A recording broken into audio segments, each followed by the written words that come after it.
Shalom, selamat pagi sahabat-sahabat semuanya. Pagi hari ini saya mengajak sahabat-sahabat semua, mari kita mau mengawali hari kita pada hari ini dengan berdoa, dengan masuk di dalam hadirat Tuhan. Saya percaya ketika kita melibatkan Tuhan, ketika kita minta, kita mohon Allah Roh Kudus untuk memimpin setiap langkah kita pada hari ini, maka akan apapun yang kita lakukan pasti akan berhasil demi kemuliaan Tuhan. Bapa, kami mengucap syukur pagi hari ini kalau kami boleh ada sebagaimana kami ada pada hari ini. Kami tahu semuanya ini adalah karena kasih Tuhan, karena anugerah Tuhan yang begitu besar di dalam hidup kami. Pagi hari ini ya Allah Roh Kudus, kami mohon pimpinanmu, kami mohon tuntunanmu, kami mohon hikmatmu di dalam kami menjalani setiap keputusan kami pada hari ini, di dalam kami menjalani setiap aktivitas kami pada hari ini. Dan kami percaya Tuhan, kasih Tuhan, kuasa Tuhan dan penyertaan Tuhan yang luar biasa akan membawa kami untuk dapat berhasil dalam setiap apa yang kami lakukan pada hari ini. Terpuji akan nama-Mu ya Yesus. Di dalam nama Tuhan Yesus Kristus kami berdoa. Haleluya. Amin.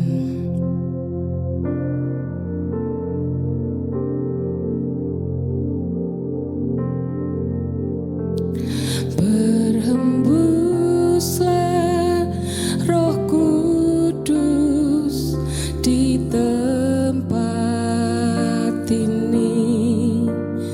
Berhembuslah Roh Kudus dengan kuasa.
Terima kasih Tuhan.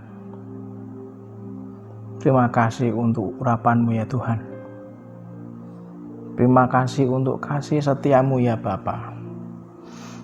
Terima kasih untuk segalanya ya Tuhan. Sungguh semua karena anugerah-Mu ya Tuhan. Semua karena kasih-Mu ya Kristus. Ajari kami punya pola pikir ya Tuhan.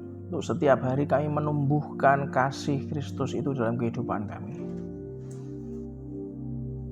Ajari kami untuk punya hati yang terus mampu merendah Tuhan. Ajari kami punya hati yang mau dibentuk merasakan kasih setia-Mu ya Tuhan.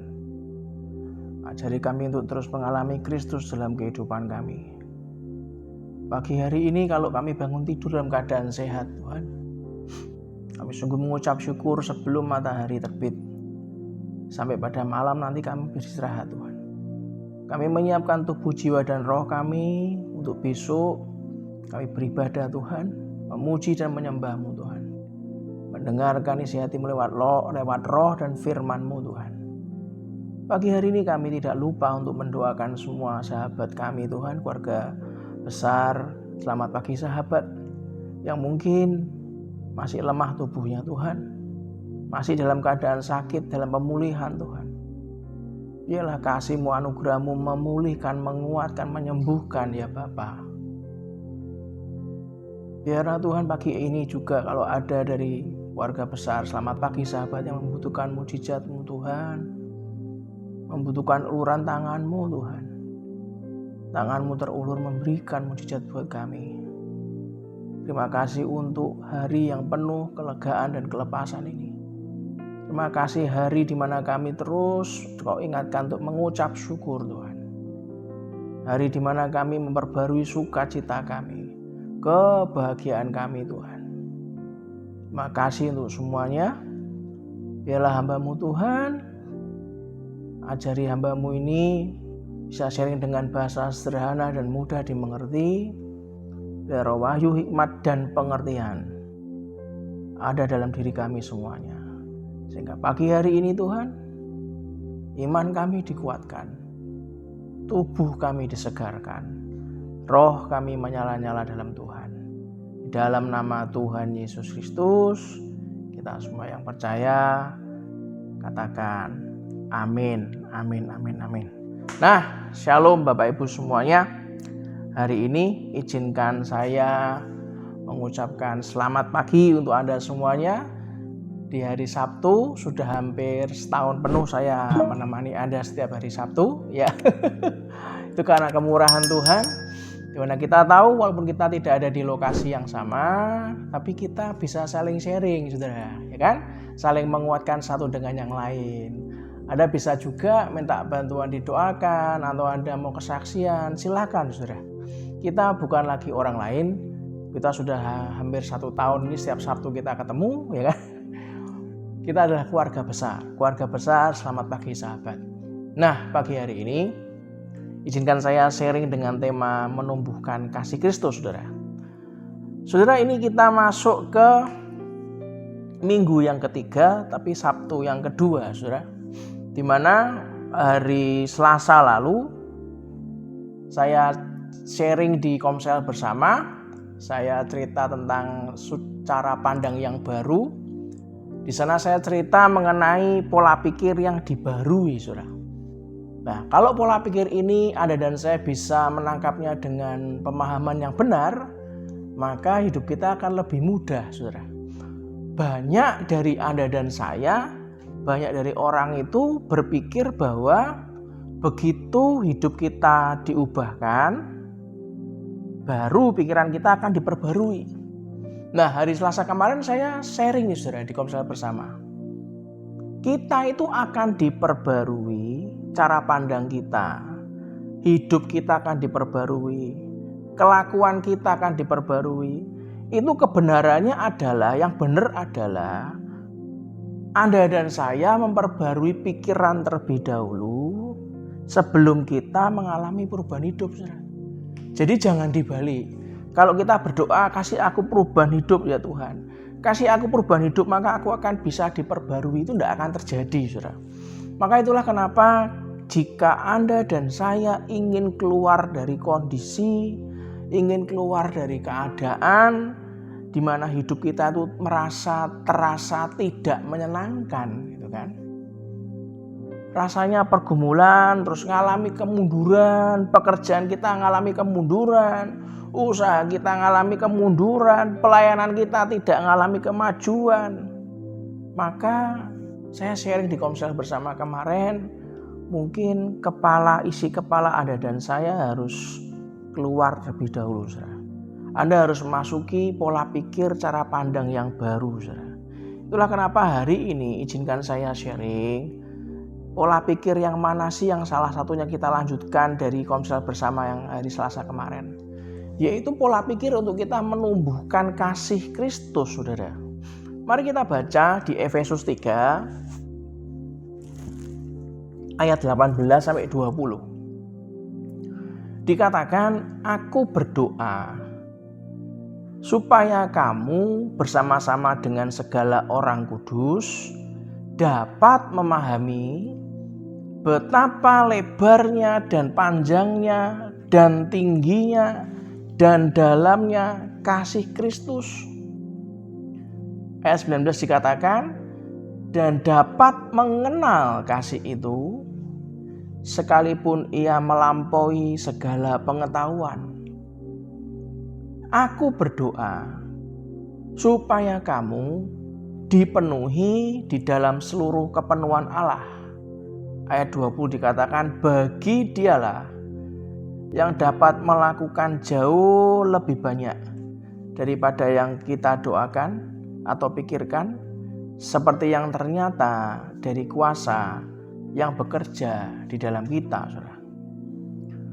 Kalau Anda lihat dari Efesus 3 ayat 18-20, kita diajarkan untuk kita bisa memahami, saudara, betapa lebar, panjang, dan dalam dan tingginya kasih Kristus. Kalau Anda nggak mengenal ini, Anda selalu berpikiran dengan logika, dengan pengetahuan, maka nggak akan bisa. Maka cara pandangnya harus berubah, saudara. Kebutuhan utama setiap manusia, termasuk Anda dan saya, adalah kasih Kristus. Rasul Paulus berdoa untuk jemaat di Efesus supaya mereka bisa paham, bisa merasakan dan mengenal betapa besarnya, panjang dan tingginya dan lebarnya kasih Kristus. Kalau kita bisa paham, bisa merasakan, bisa mengenal kasih Kristus, maka Anda dan saya akan melihat dan mengalami kuasa Allah, saudara, yang bekerja jauh lebih banyak dibandingkan yang kita doakan, lebih banyak dibandingkan yang kita pikirkan. Kalau nggak percaya, coba Anda pahami baik-baik, Anda refresh dulu, Anda ingat-ingat. Apakah benar bahwa setelah kita mampu pahami, mampu merasakan, mengingat-ingat, mengenal akan kasih Kristus, sebenarnya Anda dan saya itu selalu minimal Anda bisa merasakan bahwa yang Anda dan saya doakan itu Anda terimanya lebih, saudara. Anda bisa melihat dengan mata kepala, kita bisa mengalami kuasa Allah yang kerjanya jauh lebih banyak daripada yang kita doakan, daripada yang kita pikirkan, bahkan saudara, lebih daripada yang pernah saya perkirakan, saudara, pakai akal pikiran. Kadang-kadang nggak masuk akal. Kok bisa sudah banyak langkah kami lakukan, saudara, dengan diri saya, dengan anak saya. Tiba-tiba ada langkah yang lain, yang lebih sederhana. Ada kesempatan yang lain, yang di depan mata tiba-tiba muncul. Padahal sudah kami lakukan banyak hal dan banyak upaya, saudara. Itulah kenapa Allah mengasihi Anda dan saya. Bukan karena prestasi, bukan karena Anda dan saya kaya, bukan karena penampilan kita yang wow, bukan karena kebaikan kita, saudara. Pada saat Allah mengutus anaknya Yesus Kristus ke dunia, Allah sedang berkata kepada kita, aku mengasihi kamu. apapun latar belakang kita, keadaan kita sekarang, Allah mengasihi kita. Ayo ketik di live chat, katakan Allah mengasihi saya. Ayo. Lebih semangat lagi. Ayo ketik yang antusias. Allah mengasihi saya. Allah mengasihi kita, saudara. Karena sifatnya, karena karakternya, Allah adalah kasih. Itu karakternya. Kalau kita bisa paham dan merasakan betapa besarnya kasih Kristus kepada Anda dan saya, maka kasih itulah, saudara, yang membuat Anda percaya bahwa Tuhan Yesus yang baik, yang sangat baik, akan menolong Anda dan saya dalam setiap pergumulan, saudara. Setiap kesulitan, setiap masalah, bahkan kita dapat melihat kuasanya bekerja jauh lebih banyak daripada yang kita pikirkan atau doakan. Nah, hari ini kita sama-sama sharing di Sabtu yang luar biasa ini untuk kita menyiapkan, saudara, besok kita akan ibadah. Besok saya melayani Anda 2 kali ibadah. Saya akan membawakan tema membuat rencana dan keputusan kita berhasil. Maka kalau kita terlalu banyak rencana tanpa mengenal kasih Allah, ingat, keputusan Tuhanlah yang membuat kita berhasil, bukan rencana kita, saudara. Maka besok kita akan bahas membuat rencana dan keputusan kita itu berhasil. Pagi ini saya mengingatkan, bagaimana Anda menumbuhkan kasih Kristus, saudara. Poin yang pertama, kita harus dipenuhi oleh Roh Kudus setiap hari, saudara. Roma 5 ayat 5 dikatakan, dan pengharapan tidak mengecewakan, karena kasih Allah telah dicurahkan dalam hati kita. Oleh siapa, saudara? Firman berkata, oleh Roh Kudus yang telah dikaruniakan kepada kita. Kita akan dipenuhi oleh kasih Kristus bila mana Anda dan saya suka untuk masuk, untuk berada dalam hadirat Tuhan. Kita dekat dengan Tuhan. Ingat, kita habis memperingati Pentakosta. Bahkan kita sama-sama memperingati 10 hari ibadah pencurahan Roh Kudus.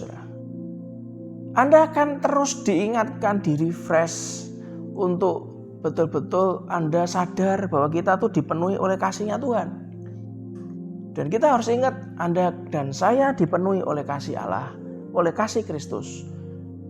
Bila mana Anda suka untuk masuk dan berada dalam hadirat Tuhan, Anda akan dekat dengan Tuhan. Saudara, ada beberapa poin. Anda dan saya bisa dipenuhi Roh Kudus setiap hari. Itu hanya merefresh. Saya yakin Anda sudah melakukannya. Tapi bagi Anda yang belum tahu, Anda minimal ngerti caranya. Antara lain dengan cara gimana, saudara? Yang pertama, Anda menaikkan permohonan, saudara. Permohonan doa agar kita dipenuhi oleh kasih Kristus. Naikkan permohonan supaya Anda dan saya dipenuhi oleh kasih Kristus. Yang kedua, setelah Anda menaikkan permohonan, jangan lupa Allah itu adalah Allah yang suka untuk dipuji dan disembah. Anda dan saya menaikkan nyanyian pujian yang mengarahkan hati kita dan pikiran kita dipenuhi oleh kasih Kristus. Kalau Anda tanya lagu apa, Pak? Lagu yang simpel, saudara. Saya bukan tipe orang yang gampang hafal lagu. Contoh, yang kadang-kadang seringnya kalau saya lagi sendirian dengan main gitar, itu saya hanya nyanyi sebuah lagu yang sederhana. Mengalirlah Roh Kudus di tempat ini, mengalirlah Roh Kudus dengan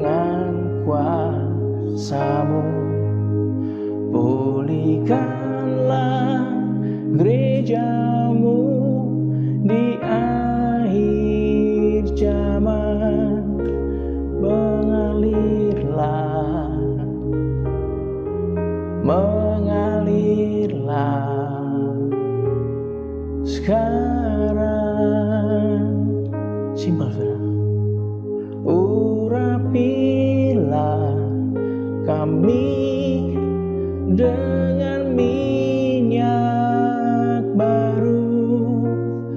Penuhilah kami dengan hadirat-Mu.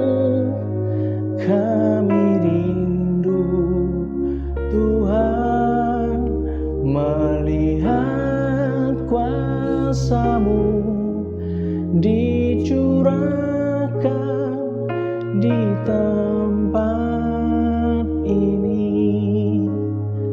Kalau saya nggak hafal lagu, saya paling gampang nyanyi Mengalirlah Kuasa Roh Kudus yang barusan kita nyanyikan. Anda bisa dipenuhi Roh Kudus dengan cara yang tidak ribet. Setiap hari Anda bisa dipenuhi Roh Kudus. Yang pertama, naikkanlah permohonan doa agar Anda dan saya dipenuhi oleh kasih Kristus. Yang kedua, Anda menaikkan nyanyian pujian yang mengarahkan hati dan pikiran kita dipenuhi oleh kasih Kristus. Dan yang ketiga, Anda dan saya dapat mengingat-ingat akan kasih dan kebaikan Tuhan dan menaikkan ucapan syukur kepada Tuhan. Dan yang keempat yang saya lakukan, kita dapat membaca, mempelajari dan merenungkan ayat-ayat firman Tuhan tentang kasih dan perbuatan Tuhan. Sehingga dalam pikiran Anda dan saya nggak ada yang namanya kepahitan. Kita memaafkan orang-orang yang pernah nyakiti kita. Nggak ada lagi namanya hidup putus susah, hidupku rasanya berat. Nggak ada, saudara. Karena hidup kita kan punya Tuhan. Kita kan manusia terbatas, saudara. 2 Korintus 3 ayat 16-17 ngomong apa? Tetapi apabila hati seorang berbalik kepada Tuhan, maka selubung itu diambil daripadanya. Sebab Tuhan adalah roh, dan di mana ada roh Allah, di situ ada kemerdekaan. Nah, kalau kita nggak ke Tuhan, ketutup, saudara, gelap, buntu, rapuh, hancur, saudara. Pagi ini saya mengingatkan, kalau hati Anda dan saya berbalik kepada Dia,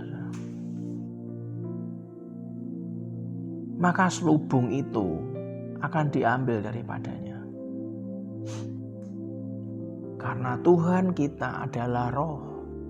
Di mana ada roh Allah dalam Anda dan saya, di situ ada kemerdekaan. Yang sudah katakan yes. Mari ketik di live chat. Di mana ada roh Allah, katakan sama dengan saya, yang keras, 2, 3. Di situ ada kemerdekaan. Yes. Nah, ayat firman Tuhan ini menjelaskan tentang prinsip kedekatan dengan Tuhan. Semakin Anda dan saya bertekad melangkah lebih dekat lagi kepada Tuhan, dengan kita bertobat, punya hati yang berbalik kepada Tuhan, balik, saudara. Jangan jauhi Tuhan malah mendekat ke dunia. Dunia semakin gelap, saudara. Baliklah kepada Tuhan. Maka selubung-selubung yang nutupi pikiran Anda dan saya, nutupi hati kita, akan dibuka. Ngomong sama-sama yang keras dengan saya, 2, 3. Akan dibuka oleh Roh Kudus. Yang ketutup, yang nggak tahu, dibuka, saudara. Berapa kali kami itu buntu, saudara. Namanya orang hidup, permasalahan kan banyak, ya. Kadang-kadang doa yang satu dijawab, permasalahan yang lebih berat belum dijawab-jawab. Akhirnya permasalahan lebih berat kita cari cara. Banyak cara dilakukan, namanya manusia diberikan akal budi, kita mikir, kita berusaha, berupaya. Dari A sampai Z dilakukan semua. Ternyata setelah semua dilakukan dengan capek dan berdarah-darah, nggak dijawab-jawab. Dekat hari, saudara, kurang sehari 2 hari. Dijawab dengan cara A aksen, saudara. Bukan A sampai Z, tapi A aksen. Dan cara yang simple tanpa diduga-duga, orangnya telepon sendiri, orangnya sendiri yang menawarkan ke kami masuk dan beres. Amazing. Aneh memang. Itu namanya misteri ilahi bagi manusia. Tapi bagi orang yang dekat dengan Tuhan itu bukan misteri ilahi. Itu karena kita sadar Kristus mencintai Anda dan saya. Setuju katakan yes. Anda semakin mengenal Tuhan, semakin mengerti. Gak cuma sekali dua kali kita diproses bertahun-tahun. Semakin kita mengerti kehendak Tuhan, Anda dan saya semakin percaya dan semakin mengasihi Tuhan. Anda dan saya akan menjadi semakin bijaksana. Walaupun kita percaya kita jauh dari kata bijaksana. Tapi Anda tiba-tiba mempunyai pembaruan budi, pembaruan akal, pikiran, kehendak. Sehingga kita orang lihat kita ini bijaksana. Padahal menurut kita ya nggak ada perubahan. Ternyata orang lain melihatnya berbeda. Kita punya namanya pikiran yang tajam. Kita punya yang namanya cara bicara yang menarik. Menarik buat orang lain tuh bisa jadi karena mereka melihat kok aneh ya orang ini nggak pernah ngomong kayak gini. Selama ketemu omongannya dangkal-dangkal saja, omongan sehari-hari ya kan. Tiba-tiba ketemu yang berikutnya, orang ini begitu so wise. Pikirannya tajam, cara analisanya tajam, cara bicaranya menarik. Perkataan Anda dan saya semakin membuat meyakinkan banyak orang. Bukan karena kita. Karena Kristus membuat pola berpikir kita baru. Anda bisa baca di Amsal 16 ayat 21. Di terjemahan bahasa Indonesia sehari-hari. Poin yang kedua, Anda dan saya, kita harus hidup saling mengampuni. Janganlah menaruh dendam terhadap yang lain. Mari kita lihat Kolose 3 ayat 13. Saudara. Dikatakan sabarlah kamu seorang terhadap yang lain. Dan ampunilah seorang akan yang lain. Apabila yang seorang menaruh dendam terhadap yang lain, sama seperti Tuhan telah mengampuni kamu, kamu perbuat jugalah demikian. Setiap orang itu pasti punya sesuatu hal yang tidak mungkin luput. Apa Pak yang selalu ada di semua orang seluruh dunia? Apa itu Bapak Saudara? Berbuat salah. Walaupun pendeta Saudara, pasti pernah berbuat salah. Enggak mungkin enggak. Kalau kita tersinggung dengan omongan orang, kalau kita tersinggung karena dirumpikan orang, kalau kita terima telepon di negative thinking dan kita melihat loh, kita nggak pernah mikir kok, orangnya kok mikir sampai sana ya, dan gitu telepon lagi orangnya. Kadang-kadang itu bisa membuat bete seharian loh saudara. Anda bisa dendam sama orangnya, Anda pengen balas loh saudara. Anda dan saya nggak mungkin bisa mengasihi orang dengan murni dan tulus hati. Pada saat yang sama kita masih benci sama orangnya. Nggak bisa, saudara.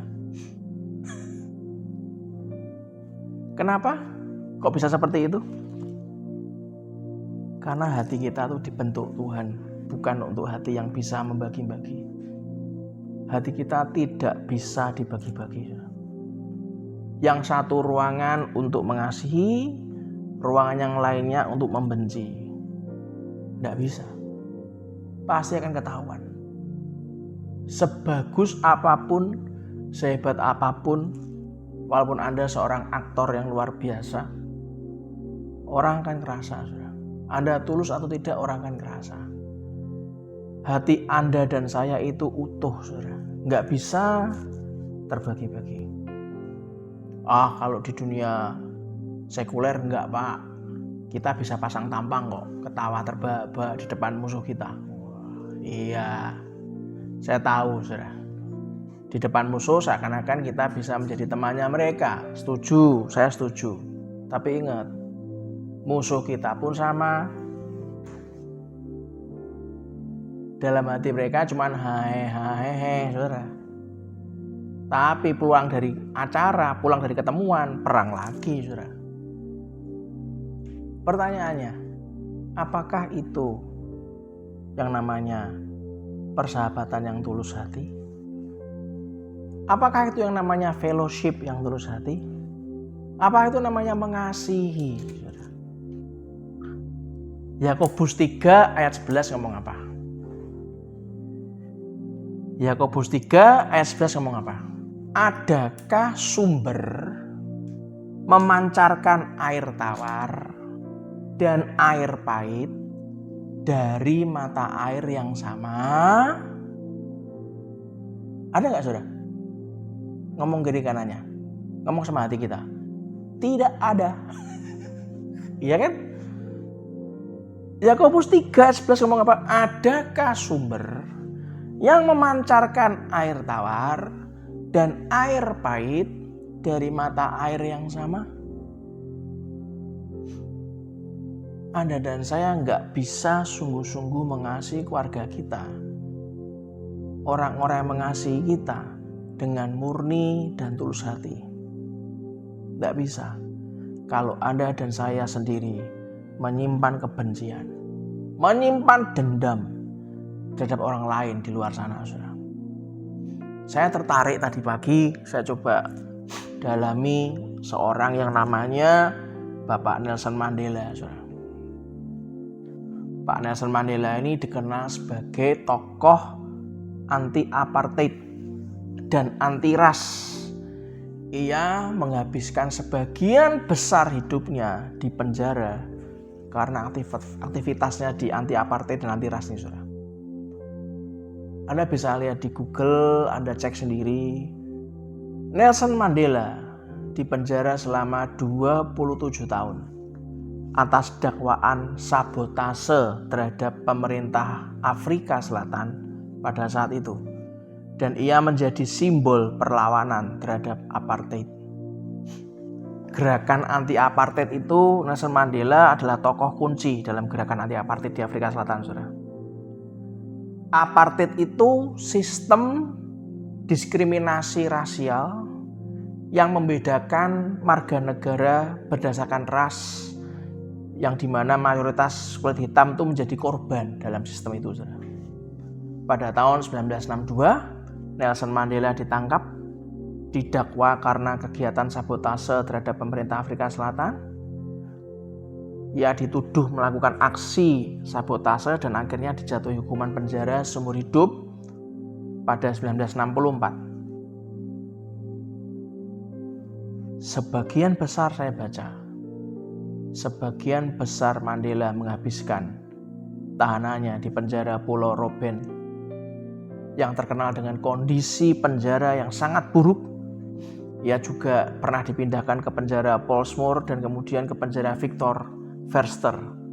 Nah, setelah 27 tahun penjara, Mandela dibebaskan tahun 1990. Ia kemudian menjadi presiden pertama Afrika Selatan yang terpilih secara demokratis. Ia menjadi simbol harapan dan inspirasi bagi banyak orang di seluruh dunia. Apa yang saya takjub dengan Nelson Mandela? Dia ngomong gini, saudara. Seorang yang tidak suka mengampuni itu seperti orang bodoh yang minum racun maut, lalu ia mengharapkan musuhnya yang mati. Saya ulangi, saudara.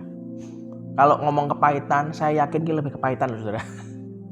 27 tahun di penjara. Semua pengikut-pengikutnya tuh pasti kepahitan, pasti jengkel. Tapi Nelson Mandela memberikan sebuah wejangan buat timnya. Dia ngomong, seorang yang tidak suka mengampuni itu seperti orang bodoh yang minum racun maut tapi berharap musuhnya yang mati. Ya enggak bisa yang mati, ya Anda sendiri kalau Anda minum racun maut, saudara.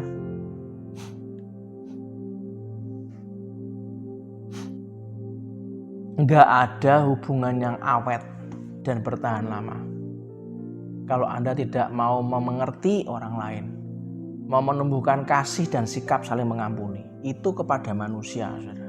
Enggak akan Anda punya sahabat, enggak akan punya teman baik. Anda enggak mungkin bisa dekat dengan bos Anda. Anda mungkin bisa dekat dengan karyawan Anda, dengan tim pelayanan Anda, dengan tim di kantor Anda, dengan kolega Anda. Nggak akan bisa, nggak akan awet, nggak akan bertahan lama kalau Anda nggak mau menumbuhkan kasih dan sikap saling mengampuni. Kenapa? Karena mereka pasti akan menyakiti kita kok, nggak mungkin nggak. Makanya kalau ada masalah kecil nggak usah dianggap lah. Kalau kita lagi nggak enak hati, ya kita ngomong baik-baik. Jangan ngomong gitu ya, aku nggak seneng loh dia ngomong gitu tuh, karena aku punya background masa kecil kayak gini. Nanti dia kan tahu, oh kan punya background kayak gitu tuh. Sorry aku nggak tahu. Enak, sama-sama tahu kan. 1 Korintus 13 ayat 4-5 ngomong apa saudara? Kasih itu apa saudara? Sabar. Kasih itu murah hati. Ia tidak cemburu, ia tidak memegahkan diri, dan tidak sombong. Ia tidak melakukan yang tidak sopan dan tidak mencari keuntungan diri sendiri. Ia tidak pemarah dan tidak menyimpan kesalahan orang lain. Kalau Anda dan saya ingin memiliki hubungan yang baik, awet, ya kan? Langgeng, maka Anda harus menjauhkan kebencian, dendam, kepahitan. Justru malah sebaliknya, Anda dan saya harus mengembangkan sikap saling mengampuni. Inilah yang disebut hidup dalam kasih. Anda harus belajar. Yang poin yang ketiga, yang terakhir, Anda dan saya harus belajar berpikir dengan pikiran kasih. Kalau pikiran benci, semua seluruh dunia jago-jago, saudara, canggih-canggih. Kalau mau balas dendam tuh canggih-canggih, saudara. Bahkan tanpa melakukan pembunuhan pun, yang melakukan orang lain otaknya bisa selamat tuh canggihnya dunia. Ya. Tapi yang kalau Anda bisa berpikir di luar itu, Anda berpikir tentang menumbuhkan kasih Kristus, mengembangkan kita tuh untuk dekat dengan Kristus, maka poin yang ketiga, Anda dan saya mesti belajar berpikir dengan pikiran kasih. Mari kita lihat Filipi 2 ayat 4-5 ngomong apa?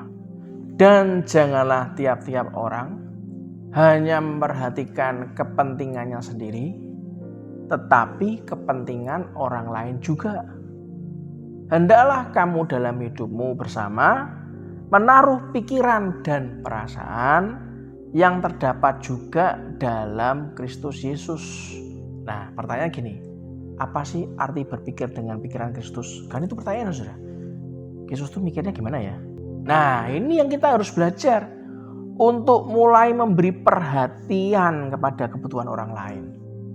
Anda dan saya mesti belajar untuk memberi perhatian kepada masalah orang lain, masalah keinginan dan harapan orang lain, masalah luka-luka yang dialami orang lain. Bukan hanya menaruh pada kepentingan kita sendiri. Kita maunya kamu ngertiin saya dong. Kamu ngertiin saya dong. Terus kamu ngertiin saya dong. Anda nggak akan pernah bertumbuh, saudara. Anda nggak akan kemana-mana. Karena di dunia ini sudah bosan melihat orang-orang egois, saudara. Orang pandai yang egois ya nggak kemana-mana. Akhirnya ya korupsi, gitu kan. Padahal ya sudah banyak pendapatannya. Gaji besar, take home pay besar, ya tetap aja korupsi, tetap aja penggelapan. Orang kalau punya pikirannya bukan mengasihi orang lain dengan benar, tidak punya paradigma berpikir yang baru, stres, larinya kemana? Seks bebas, pornografi, narkoba, ya kan? Karena dia berpikir kenapa orang nggak mau care sama aku terus ya. Maka hari ini kita harus punya paradigma berpikir cara pandang yang baru, saudara. Hasil riset, saya coba cari saudara ya, hasil riset dari seorang ilmuwan USA yang namanya Profesor David Hawkins. Saya baca, beliau menemukan hubungan antara cinta kasih dan kesehatan, saudara. Bahkan waktu saya baca lagi, ilmuwan USA yang namanya Prof. David Hawkins ini menyebutkan ternyata sel-sel kanker paling takut dengan rasa cinta kasih.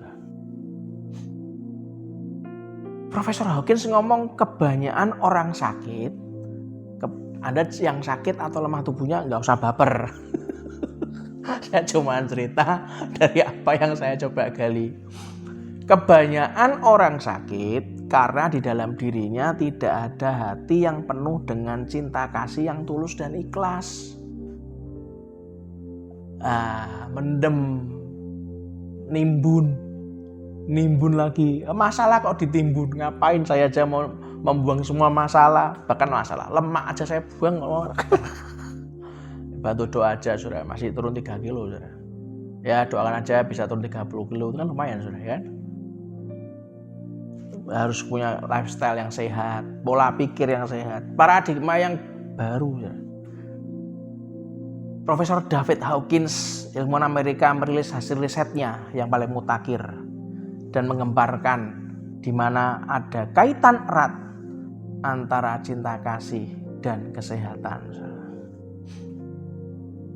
Di lain pihak, hasil penelitiannya menyatakan kekurangan atau tidak adanya cinta kasih dalam diri seseorang sebagai penyebab utama timbulnya berbagai penyakit berat dan penyakit mematikan. Waktu saya baca, ini penelitiannya beliau ya. Kalau Anda punya getaran magnet kasih seseorang berada di bawah 200 Hz, kalau kasih orang itu di bawah 200 Hz, itu menyebabkan orang itu gampang terserang penyakit. Nah, Anda coba cek, Anda sering sakit-sakitan nggak? Kalau sering sakit-sakitan, jangan-jangan Anda memang banyak dendamnya, banyak bapernya, banyak batinnya. Anda mungkin kurang mengau untuk mengasihi orang, Saudara. Profesor David Hawkins mengatakan seorang pasien yang berada di bawah 200 Hz umumnya dalam diri mereka penuh dengan keluhan, penuh dengan kemarahan, kebencian, kesedihan, dan derayan air mata yang menyelimuti seluruh tubuhnya. Orang yang punya frekuensi cinta kasih di atas 200 Hz umumnya mereka punya antibodi yang lebih tinggi terhadap penyakit berat dan penyakit mematikan. Anda mau umur panjang? Mau umur panjang? Ketik di live chat. Saya harus punya frekuensi cinta kasih di atas 200 Hz. Ayo ketik. Katakan yang dengan kuat. Saya harus punya frekuensi cinta kasih di atas 200 Hz. Maka Anda akan punya antibodi yang lebih tinggi terhadap penyakit berat dan penyakit mematikan.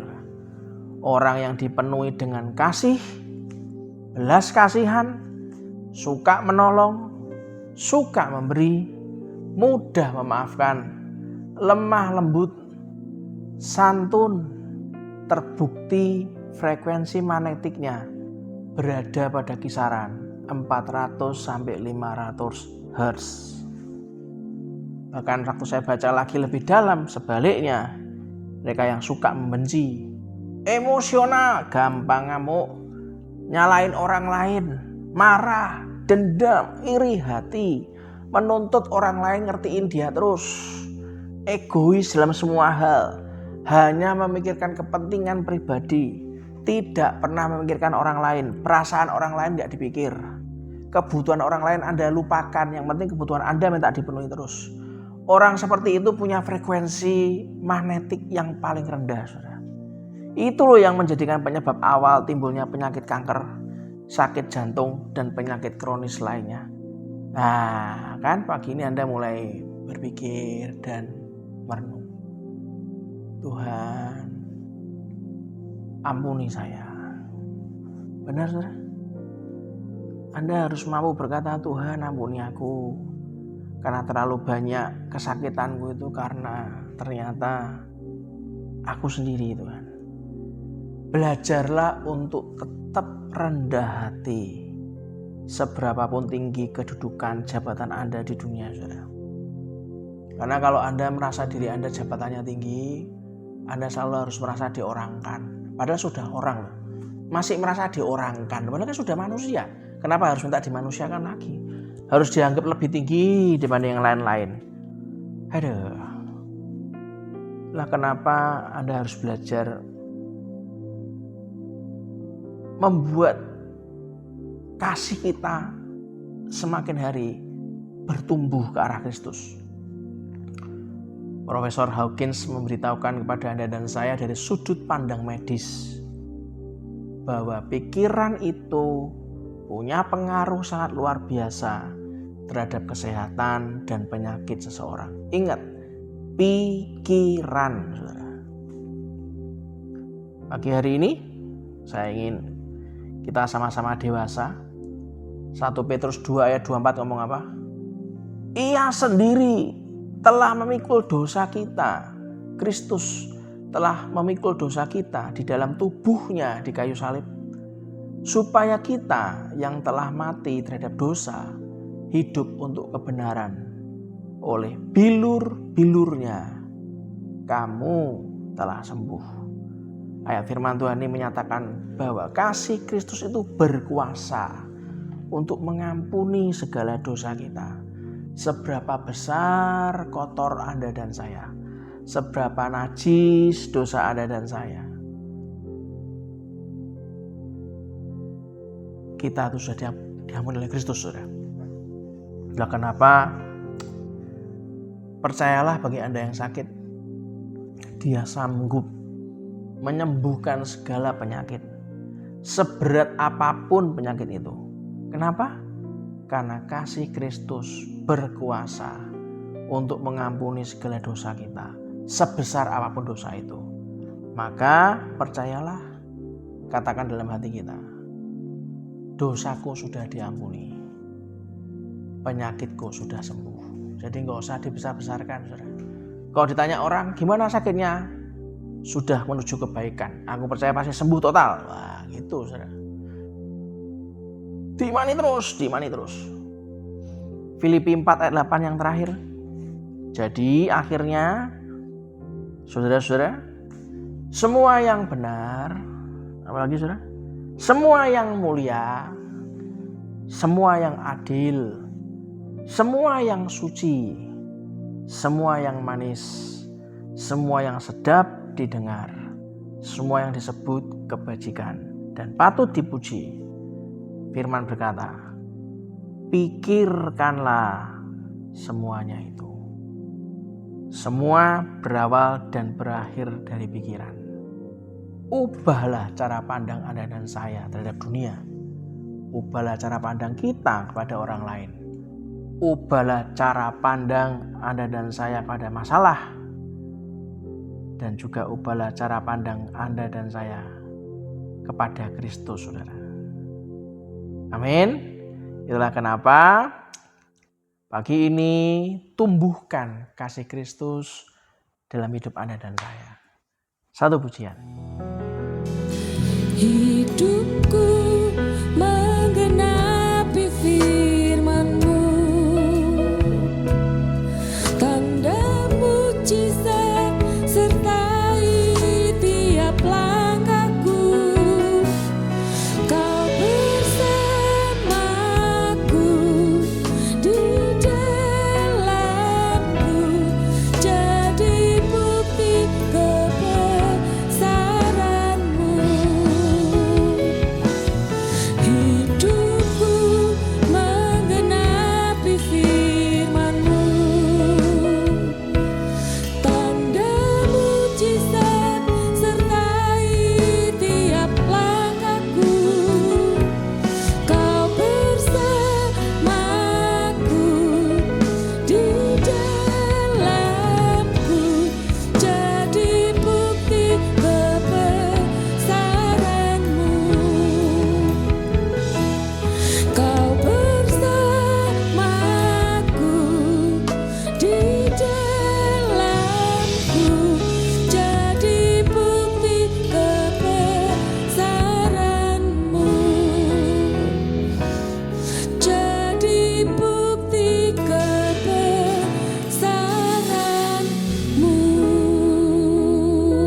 Saatnya saya berdoa buat Anda semuanya. Terima kasih Tuhan untuk pagi ini.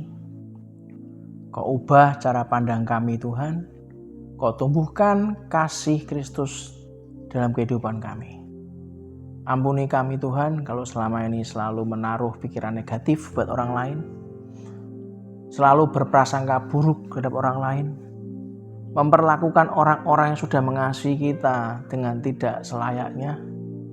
Ampuni kami yang selalu terkadang memanfaatkan orang lain untuk kepentingan kami Tuhan. Hari ini kami sungguh-sungguh Tuhan, kami tahu sebenarnya apa akar dari semua permasalahan kami.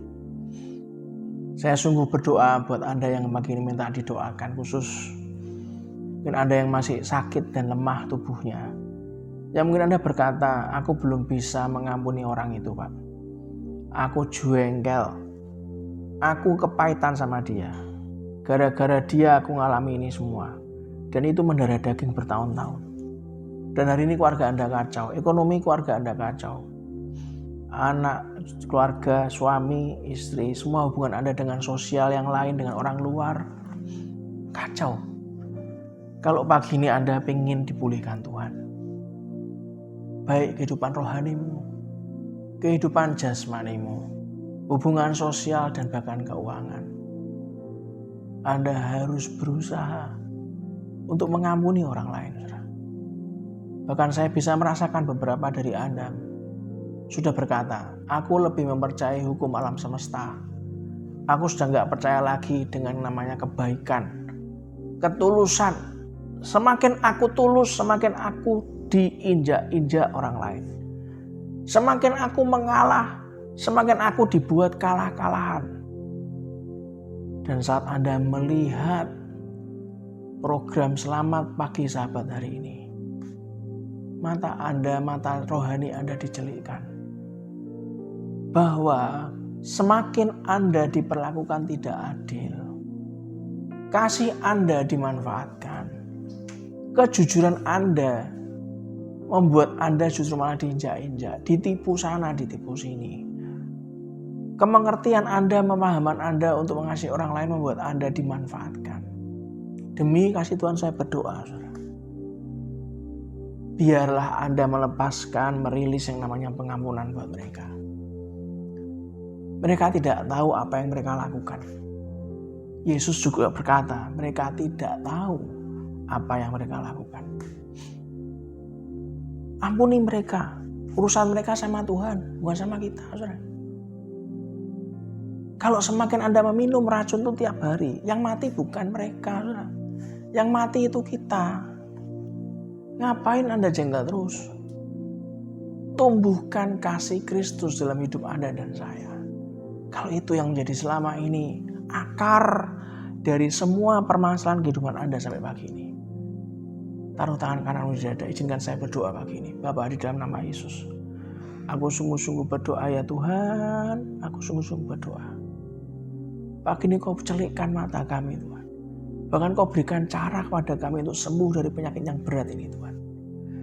Kau celikkan mata rohani kami bahwa kami harus menumbuhkan kasih Kristus dalam kehidupan kami. Untuk kebaikan kami sendiri. Untuk kesehatan jasmani, kesehatan rohani kami sendiri. Untuk kebaikan hubungan sosial kami sendiri. Untuk kebaikan kondisi keuangan kami, finansial kami Tuhan. Kami sungguh mau mengampuni orang lain yang menyakiti kami Tuhan. Kami sungguh mengampuni apa yang orang lain lakukan kepada keluarga kami, kepada diri kami pribadi. Kami mau mendoakan, mau memaafkan mereka Tuhan. Ajari kami untuk punya pola pikir yang benar pagi ini. Siapkan kami untuk besok mau datang ibadah lagi Tuhan. Bahkan walaupun kami sakit, ada yang sakit, Anda bisa ibadah online. Anda betul-betul mencari kuat kuasa Tuhan dengan kasih-Nya yang tidak pernah berkurang sedikit pun. Kasih yang melimpah buat Anda dan saya. Dalam nama Yesus, mintakan mujizat kesembuhan pagi ini Tuhan. Biarlah kelepasan terjadi buat semua sahabat yang membutuhkan. Bahkan kalau Anda diingatkan oleh Roh Kudus, ada teman-teman beberapa yang Anda diingatkan. tiba-tiba muncul wajahnya dalam bayangan Anda, dalam doa Anda langsung ambil handphone Anda share program Selamat Pagi Sahabat Pagi ini kepada mereka. Anda kasih kata-kata, dengarkan ini baik-baik. Inilah mau untuk kesembuhan kamu sendiri. Inilah terobosan buat kamu ke depannya. Dengarkan baik-baik. Ajari hati kami untuk mau care, untuk mau mengerti orang lain, Tuhan. Bapak, terima kasih untuk pagi ini, Tuhan. Terima kasih untuk Sabtu yang luar biasa. Dan sebelum selesai, mari kita angkat kedua tangan kita dan aminkan doa berkat ini. Tuhan memberkati engkau dan melindungi engkau. Tuhan menyinari engkau dengan wajahnya dan memberi engkau kasih karunia. Tuhan menghadapkan wajahnya kepadamu dan memberi engkau damai sejahtera. Diberkatilah di dalam nama Tuhan Yesus Kristus. Diberkatilah rumah tanggamu. Diberkatilah keluargamu. Diberkatilah kesehatanmu. Diberkatilah usahamu. Diberkatilah pekerjaanmu. Diberkatilah studimu. Diberkati dan dijawab segala pergumulanmu. Diberkatilah setiap langkahmu kemanapun kita keluar dan masuk, pergi dan pulang, mendapatkan perlindungan dari Allah yang Maha Tinggi. Biarlah kebenaran menjadi barisan depan kita dan kemuliaan Allah menjadi barisan belakang kita. Biarlah berkat dari Allah Bapa, Putra dan Roh Kudus menyertai kita semuanya dari hari ini sampai Maranatha. Dan kita semua yang percaya, dikasihi Tuhan, dicintai, dibentuk dan diberkati, katakan dengan iman. Amin. Salam sayang saya buat keluarga dari rumah. Sampai ketemu besok di ibadah raya 1 dan 2. Dan saya percaya setiap orang yang tiap hari menumbuhkan kasihnya pada Kristus, merenungkan firman Tuhan pagi, siang, dan malam, dimanapun situasi, dimanapun kondisi, dan dimanapun Anda berada, maka Anda sampai kapanpun disebut oleh orang-orang yang berbahagia. Terima kasih, Tuhan.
Di